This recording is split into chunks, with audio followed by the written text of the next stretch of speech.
to General Hospital MV, my GH After show. Let's cut right into it, starting with something that has been bothering me for a few weeks now. If you didn't notice a few weeks back, Jordan randomly coughed in a scene, and at first I thought maybe the actress is sick, and then it happened a second time, and then a third, and I still wasn't sure whether it was the actress or if it was the character. Literally none of the characters were asking if she was okay or anything. They were ignoring it like it wasn't happening. But then finally we see that Jordan is talking to doctors about this cough and that it's really bothering her. We learn that Jordan has had a small hole in her lung this whole time. She did some research by Googling and found out that it could be cancer, because Google is a source of all things correct. Either way, it scared the crap out of Curtis, and then he proposed to her. She didn't say yes because she doesn't want Curtis proposing to her on the off chance that she might die of cancer. Completely valid. Also her past with his brothers, so you know, it's a messy territory. Either way, it turns out that she doesn't have cancer at all. She was just coughing because of all the dust that's been around town because of the earthquake situation that happened. And honestly, that just makes me think that maybe the actress was sick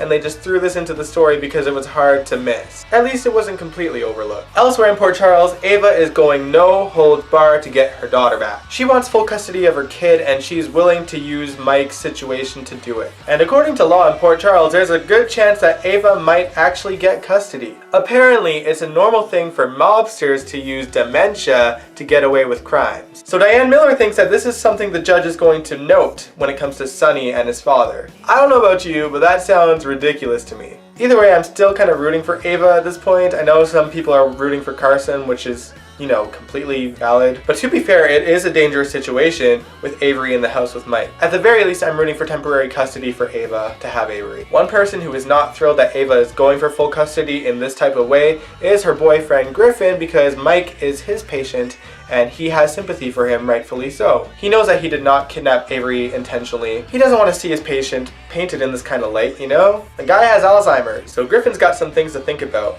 Ironically, the voice of reason in the situation for Ava is Nell. I don't know why, but Nell is being the voice of reason, saying maybe go for shared custody. She's still crazy though.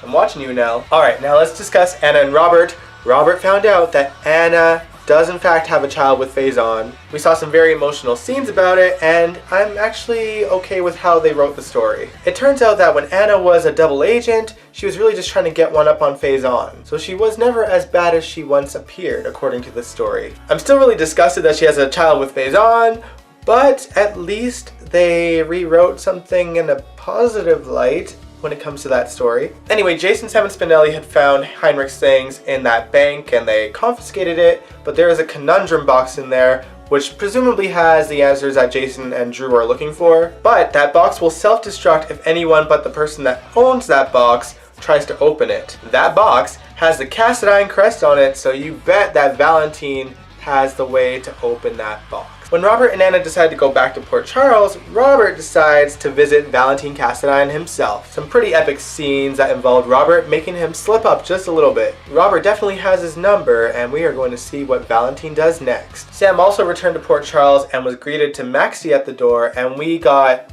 honestly, for me, my favorite scenes between Maxie and Sam ever. I've always loved Sam and Maxie's friendship more so than Maxie and Lulu's, even though they are the BFFs, even though they're not at the moment, but like in general, I mean. Maxie's just trying to figure out her life again, but she does regret some decisions she made in the past, notably removing all of Nathan's things from her house. However, if you guys recall, Sam had taken one of those boxes and kept it at her house for safekeeping. Sam gave that box back to Maxie that day, and Maxie was grateful, of course. Such a beautiful friendship. Sam was surprised to learn about her connection with Peter, but not, you know, mad about it until she saw that Curtis was investigating Peter and caught him in his office. Sam is keeping things on the DL for now, but she is working with Curtis as a partner. I am so down for McCall and Ashford PI. Just saying. If we can't get McCall and Jackal, I am down for McCall and Ashford. Now last but not least, Lucy Coe is walking around town recruiting people for the Nurses Ball, which I am so excited about. I love the Nurses Ball. My question to you guys is, who do you want to see perform this year? Let me know in the comments below. Now before the Nurses Ball, there is one really big party happening tonight. It is the Daytime Emmys. I'm not sure when I'm uploading this, but at this point of me recording it, I have not watched the Daytime Emmys yet. However, the Creative Art Emmys have already happened and GH won some awards. 3 to be exact. They have won the Outstanding Casting in a Drama Series award. They won Outstanding Original Song in a Drama Series for Who I Am, which was Ned and Olivia's wedding song. And they won the Outstanding Art Direction, Set Decoration, Scenic Design for a Drama Series as well. Congratulations, GH. With that said, I want to wish everyone that works on General Hospital good luck tonight. I am rooting for you. I am going to watch the Emmys, of course, as well. And on that note, I'm going to end this video right here. If you like this video, give it a big old thumbs up, and you can subscribe if you want to. I put these videos out every Sunday, and I will catch you guys next week.